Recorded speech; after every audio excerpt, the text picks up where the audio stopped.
네, 오늘은 갈라디아서 3장 10절, 11절 말씀을 공부하겠습니다. 오늘 본문은 아무도 율법으로 말미암아 의롭게 되지 못할 것이니 믿음으로 살아야 되는 것을 말씀하고 있는 내용입니다. 그럼 10절 한번 읽겠습니다. 시작. 무릇 율법 행위에 속한 자들은 저주 아래 있나니 기록된 바 누구든지 율법 책에 기록된 대로 모든 일을 항상 행하지 아니하는 자는 저주 아래 있는 자라 하였습니다. 아멘. 여기 오면 율법 행위에 속한 자 이런 말이 나오는데요. 이것은 율법을 지켜서 의롭다움을 받으려고 하는 자들을 말하는 것이고, 특별히 갈라디아 사람들을 미혹한 예루살렘에서 온 거짓 형제들을 말하는 것입니다. 바울은 이렇게 율법 행위에 속하면 저주 아래 있게 된다는 것입니다. 왜 그렇게 된다고 말씀하고 있습니까? 기록된 바 누구든지 율법책에 기록된 대로 모든 일을 항상 행하지 아니하는 자는 저주 아래 있는 자라 하였습니다. 그런데요, 이 말씀은 신명기 27장 26절 말씀 인용한 것인데요, 이 말씀을 아는 것이 굉장히 중요합니다. 왜 그런 줄 아십니까? 지금도 많은 성도님들이 갈라디아 사람들처럼 거짓 교사들로부터 잘못된 가르침을 받고 율법을 지켜서 의롭다움을 얻으려고 하고 있기 때문입니다. 즉, 이 땅에서 복받기 위해서 또 구원을 유지하고 천국에 들어가기 위해서 율법을 지키려고 하고 있다, 이 말씀입니다. 그런데 오늘 10절에서는 무엇이라고 말씀하고 있습니까? 율법을 지킨다고 하는 것은 율법책에 기록된 대로 모든 일을 그것도 항상 행해야 된다는 것입니다. 여러분, 이것이 가능한 일입니까? 율법에는 무엇을 하지 말라, 무엇은 해라는 등의 613가지의 계명이 있는데요. 그것도 항상 어떻게 지킬 수가 있겠습니까? 죄를 가지고 있는 연약한 인간들이 말입니다. 더구나 그렇게 율법책에 기록된 대로 모든 일을, 즉 613가지의 계명을 항상 행하려고 하면 최소한 그 계명들을 다 외우고는 있어야 되는데 그런 분들이 계십니까? 그래서 11절은 이렇게 말씀하고 있는 것입니다. 우리 한번 11절 읽겠습니다. 시작. 또 하나님 앞에서 아무도 율법으로 말미암아 의롭게 되지 못할 것이 분명하니 이는 의인은 믿음으로 살리라 하였습니다. 아멘.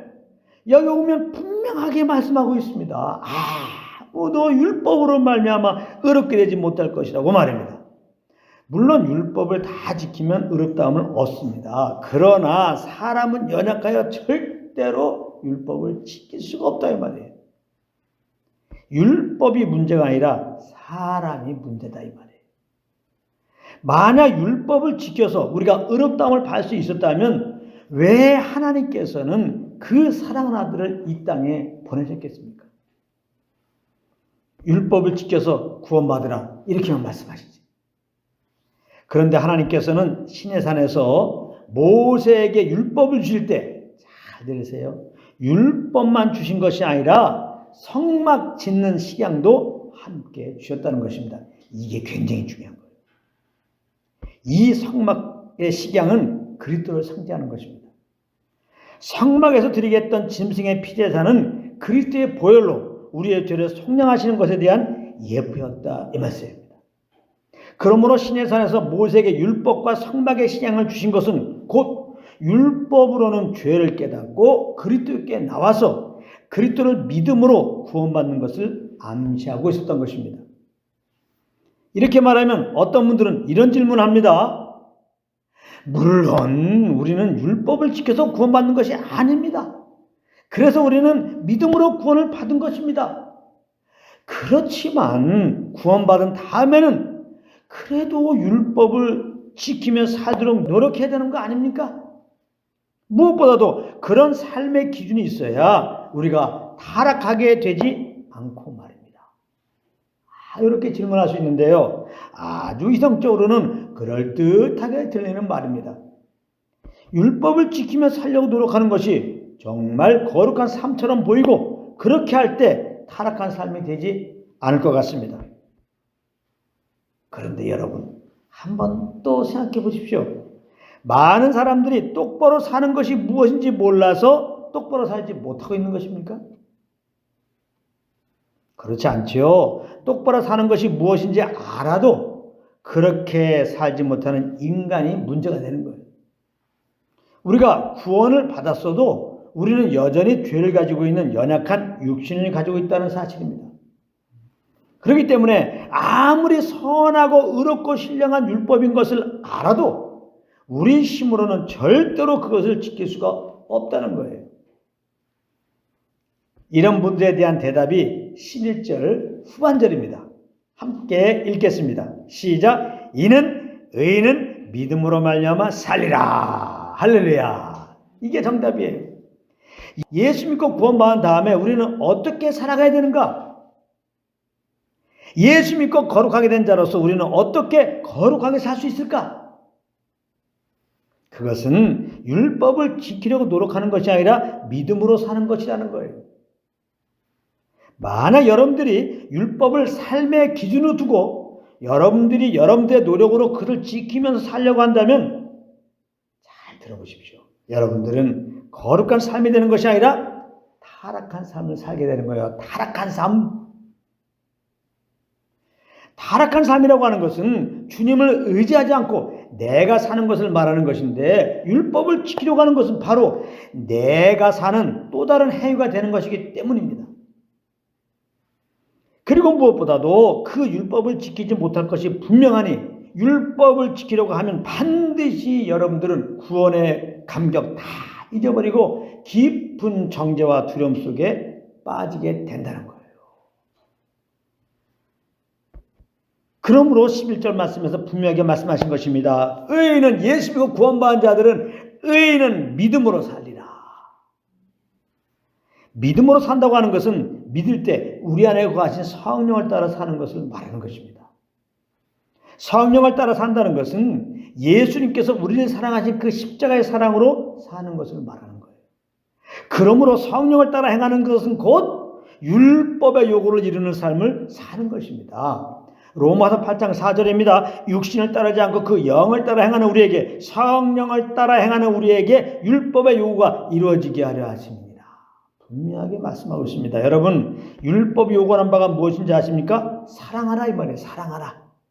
로마서 13장 8절부터 10절까지 말씀인데요. 제가 한번 잘 읽어보겠습니다. 피차 사랑의 빛 외에는 아무에게든지 아무 빚도 지지 말라. 남을 사랑하는 자는 율법을 다 이루었느니라. 간음하지 말라, 살인하지 말라, 도둑질하지 말라, 탐내지 말라 한 것과 그 외에 다른 계명이 있을지라도 내 이웃을 내 자신과 같이 사랑하라 하신 그 말씀 가운데 다 들었느니라. 사랑하는데 간음할 수 없죠. 사랑하는데 살인할 수 없죠.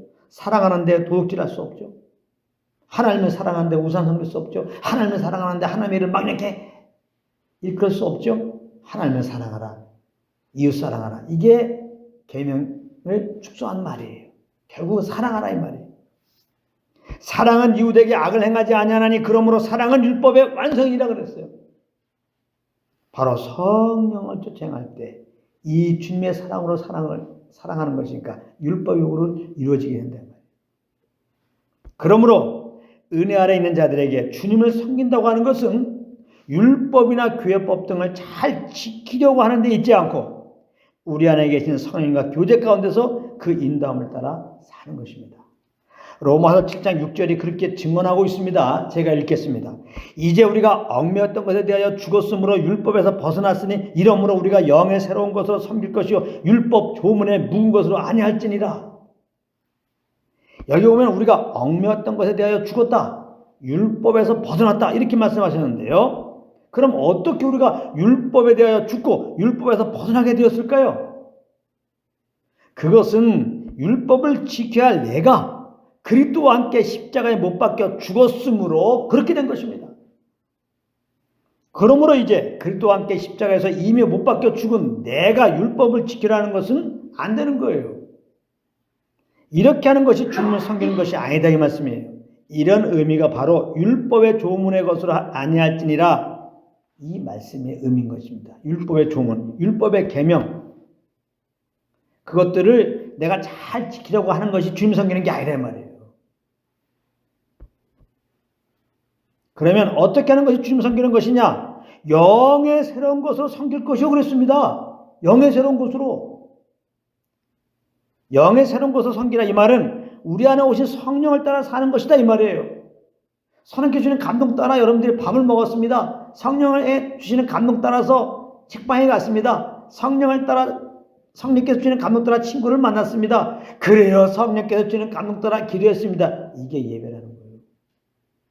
이게 예배라는 거예요. 그러므로 이런 것은 예배야 이렇게 할 필요가 없는 거예요. 그래서 이렇게 내가 해갖고 주님께 예배 드리려고 하면 이미 꽝꽝꽝이라 말이에요. 이렇게 하는 것이 예배다. 꽝꽝꽝이다 이 말이에요. 오직 내 안에 성령님을 의식하고 이분의 인도함을 따르면 그 모든 것이 다 예배예요. 그게 한마디로 성령께서 주는 그 소원함을 따라 무엇을 하면 것이 예배인 거예요. 그러므로 항상 우리 안에 계신 성령님을 의식하고 또한 우리 삶의 주인으로 인정하여 오직 이분의 인도하심을 따라 삶으로 참된 예배자의 삶 되시기를 우리 주 예수 그리스도 이름으로 축원합니다.